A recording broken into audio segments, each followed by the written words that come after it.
The definition of a one-match show, but what an incredible match it was. I'm John Renton with the retro review of WrestleMania 13. It's taking place in the Rosemont Horizon, an Illinois crowd absolutely electric, at least for most of the show.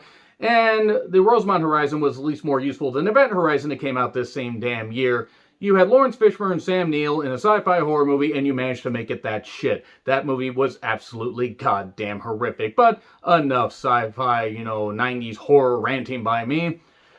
There were a couple other good matches on this show, but it was a weird transition period, kind of like, Mania 12, because they had some good stuff on there, but they were still holding back and being a little bit cartoonish. They were being cartoonish here as well, but you didn't want to piss off this fan base, and they anointed, Stone Cold Steve Austin as their guy. Even though he did what he could to get the crowd to boo him, they would not relent. They would not relent. They're like, you're our guy, we're going with you.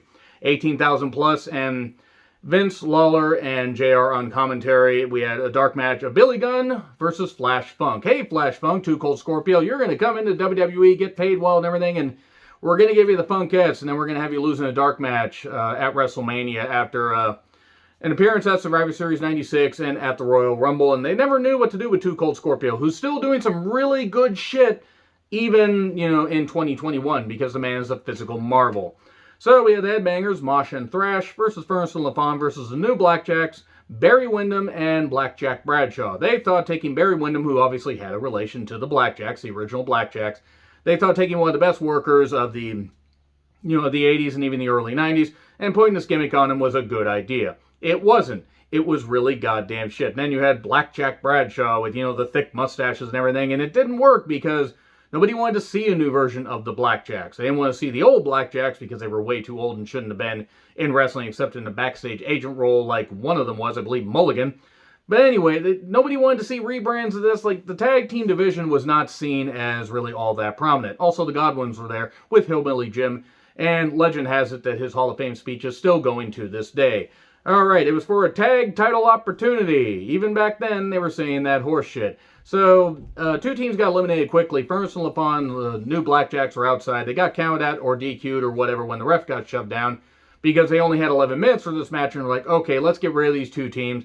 And then, hey, Mosh, lunge your taint at Phineas I. Godwin and get the victory. Oh, okay, can I do it off the top? Sure, lunge your taint off the top. That's what he did. Mosh's taint went right into Phineas I. Godwin's face. Yes, into the pig's face. Phineas I. Godwin, do you get Vince's humor? And the Headbangers earned the tag team title opportunity. I will never understand why they can't just say title match. I mean, if you don't want to say shot, say title match. Good Lord.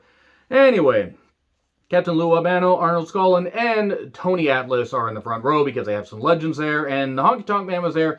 Of course, the worst Intercontinental Champion of all time, as far as, being the longest reigning Intercontinental Champion of all time. Did nothing for the championship. Ultimate Warrior squashing him was the best part of his title reign. And yeah, it was absolute shit. It was absolute goddamn shit. And here he was to ruin this goddamn match. The Sultan, who was Rikishi, dressed as a Sultan. I don't know why they thought that would work, but he did the gimmick for The Rock, for the people. Wait, I'm only about 3.5 years off. And he had the Iron Sheik and Bob Backlund in his corner. And Rocky Maivia was the Intercontinental Champion. And Rocky got booed out of the goddamn building. I felt really bad for him. So bad for him. Hard to believe he would become the, the biggest star in Hollywood. And this is not good. It wasn't like they tried. They really did. There were a lot of rest holds. Crowd kept booing Rocky. Even though it looked like, oh no, Sultan might get the victory. Nope. Even after Rocky got hit with a pile driver, he got the dreaded roll-up, the most devastating maneuver in all of professional wrestling. Surprise roll-up, 1, 2, 3. They get a beat down, Sultan hits a splash, and suddenly Rocky Johnson shows up, Rock's dad. He must have seen a 14-year-old girl in the crowd and reacted accordingly. By the way, Rocky Johnson, Google some of the stuff that he did. He wasn't exactly a very good guy, so I really don't have a lot of sympathy for the fact that he's gone. And Rock is a better man than Rocky Johnson could have ever hoped to have been. And Rock on his worst day was a better man than his dad was on his best day. And Rocky Johnson didn't have any best days. He was a terrible human being. So anyway, this wasn't really all that great. Like, nobody really cared. Some people popped for Rocky Johnson, but nobody really bought into this because nobody liked The Rock in this incarnation. And then he became The Rock in the Nation of Domination, and it was really good shit. Todd Pettengill interviews Ken Shamrock about the submission match and also what he did to Billy Gunn, just demonstrating moves and stuff like that. And he didn't want to hurt him, but he wanted to show what he meant. That he could actually hurt him. And then Triple H with Chyna versus Goldust with Marlena. It wasn't as good as the Royal Rumble 97 match, but still pretty damn good. They, did some good hard-hitting offense.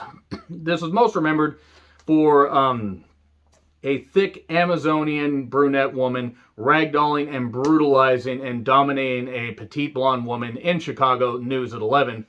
Basically, Chyna just ragdolling Marlena, which is actually pretty damn vicious. And pedigree, 1, 2, 3. Good match, though. Really good match. This is when Triple H actually would have a series of, or a couple good matches in a row at WrestleMania before the McMahon-Helmsley era would just dominate television and pretty much ruin anything good that Triple H had going. But the match was fine for what it was. Shawn doesn't understand how a computer works. This is also when he could keep both eyes on the screen at the same time. Vader and Mankind with Paul Bearer versus Bulldog and Owen, tag title match. Okay, I really feel bad for the fact that, Mankind, Mick Foley is the only one alive out of these, out of the 5 participating here. It's just really sad. I mean, when you think about Owen would only be alive another couple years due to, and incredible. First of all, I resent your tone. Yeah, fuck Vince McMahon for saying something like that. God damn it, man. Owen should still be here. He should still be here. Bulldog should still be here. These guys should still be here. It's just a real shame. I know that passing is an unfortunate, thing that everybody, we're not going to get out of here alive, but it's just unfortunate so many were taken before their time. It did lead to a double count out, which was lazy, pretty damn lazy, because they just did one in the opening match. And it's actually kind of funny that Vader was facing off against the 2 guys that he teamed up with at Mania 12. And then, was going for the tag titles here. This also showed what they were doing with Vader at this time, because they were like, oh, you're not going to be in the WWE Championship picture. You're going to be in the tag title picture. Then we're going to move you out of that. They never knew what to do with Vader, and it's a real shame. This match had its moments, but the count-out finish was lazy. And Owen and Bulldog would hold it for like another couple months anyway before dropping it to Shawn. Was it Shawn and Austin? I think it was Shawn and Austin. Shawston, if you will. So we get a huge pop for Stone Cold, speaking of Austin, and a pop for Bret. Okay, the crowd was torn on this. Now, they were cheering Austin, but they were still cheering Bret. Bret, of course, my favorite wrestler of all time. I was cheering Bret. I wanted to see Bret win. But he also couldn't help but respect Austin, especially longtime fans that had seen him in WCW and seen all the shit that he did before he joined the Hollywood Blondes, when he was part of the Dangerous Alliance, all that stuff. There was some really, really good shit, as far as history. Ken Shamrock, special guest referee for the submission match. It's an absolute work of art. I can't summarize just how great this match was. The crowd blew themselves. Just blew their energy load right here. I mean, the crowd blew themselves. Really didn't sound as, as not dirty as I intended, but the whole point is they just took it to a new level. Yes, Bret and Austin would have had a great match regardless of the crowd. The crowd motivated them to do even better, and the crowd made this match even more iconic than it is some, 24 years later. It's just really goddamn good. They turned on Bret. Now, there were still some cheers for Bret, but the crowd was cheering for Austin. It's like, no matter how much he tried to heel, they were like, no, you can't do it. We're going to cheer you. And then Austin turned heel 4 years later at WrestleMania to cement the end of the Attitude Era and the end of what little credibility WWE had left. But they popped for everything. We get, running into the crowd. They're like, doing a whole bunch of action. We get the chair shot to Bret. All kinds of submissions from both guys. Some really good stuff. And then Austin starts bleeding after he hits the guardrail. Well, blades after he hits the guardrail. But still, he's bleeding like crazy. I mean, there's blood all over the ring mat. And they didn't even change the ring mat for the goddamn street fight a little bit later. Then the extension cord. And man, geez, no, Benoit must have been watching. I could do that. And then we get the belt to the head, and Austin's bleeding and everything. We get the sharpshooter on, and that moment of Austin rising up, the blood dripping down his face, and the commentary selling it, the crowd absolutely. I'm getting goosebumps just thinking about it. I mean, I did just watch it, but still, I get goosebumps just thinking about that. He's almost broken the sharpshooter. Nobody has ever done this, and then he looks like he's done it, but no. Bret still had to hold on and just, latched on and got him and everything, and Shamrock took, Steve, if you do not answer me, I will stop the match. Austin passes out from the pain, stop the match, and that's it. That's it. Bret Hart wins. Stone Cold Steve Austin didn't give up. He was the toughest man alive, toughest man in WWE, and he would not give up. And then Bret's beating him up a little bit more, targeting the leg to cement the heel turn, the best double turn in wrestling history, in my opinion, at least in WWE. There may have been better turns in the NWA, WCW, that kind of stuff, maybe even in the territories, but to me, WWE, no double turn was done better than this. And then Shamrock is upset at Bret, throws him off and everything, does the fight stance, stuff like that. This is when Shamrock actually, had credibility because he was new and fresh off of the UFC and everything. He was newer to wrestling fans. There were some hardcore fans that knew what he could do. But this is a big goddamn deal. And then they fucked up the whole thing with Shamrock. So Bret's leaving. He's getting a chorus of boos. I believe Austin was helped up by Mike Chioda, and he stunned him. And the crowd, it's like, and even though he's beating up the referees, oh, he's a bad guy. Nope, the crowd, Austin, that's it. They were off to the races there. I will say that the only crowd reaction for Bret and Austin meeting that beat this, I mean, yeah, Survivor Series 96 was pretty good. The Canadian Stampede pay-per-view, where they just absolutely went nuts. Like, the floor, camera was shaking, everything was shaking. You could hear the foundation of that arena shaking. But it was great stuff. This was fucking great. Austin, lost the match, but he won the war. He got the fans on his side. Even though he didn't want it, he got the fans on his side. And then we had LOD, Hawk and Animal, with Ahmed Johnson's his knee pads and Ahmed Johnson co-starring. And they took on the Nation of Domination members Farouk, Crush, and Savio Vega. I totally forgot that Savio Vega was part of the Nation of Domination. I think it's because D'Lo was injured. Because D'Lo was here and he was taking a couple bumps, so I think he was injured. But yeah, Clarence Mason, he had PG-13. And I don't remember the names of these guys, but they were two dumb crackers that shouldn't have been, involved in wrestling. And I can say that as a dumb cracker. I don't really care. Chicago Street Fight. They literally brought the kitchen sink and everything else and beat the shit out of everybody. And it was really, really good shit, except Ahmed couldn't work. So you had 5 good workers and Ahmed Johnson. It was a mess. There was a botched pile driver with Animal and Farouk. It was like, oh, let's hit the pile driver on the table. No, we can't. And no, let's just do that. And then Ahmed sends Farouk through the table a little bit later. We got the fire distinguisher because there was so much dust in that goddamn. It was like 80-year-old dust found in like a crawl space.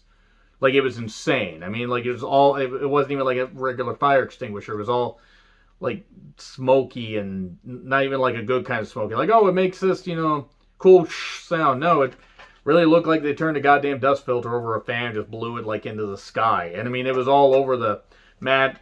It was to the point where it was staining everybody that was in the goddamn venue. Well, at least, the wrestlers and possibly even some people at ringside. Hopefully nobody had any open container stuff, This was just goddamn ridiculous. I don't understand why in the world they thought that, that was a good idea. But it was what it was. It was really good shit near the end because they just decided to turn up and just hit everybody with everything. Everybody get in here. And they hit everybody with weapons. We get a 2x4 clothesline on the Crush. And then the thing kept going. But I won't say that it was dull. It certainly wasn't dull. It was certainly a whole lot better than I thought it would be. But it still was a mess. But it was a fun mess. It was a give and take.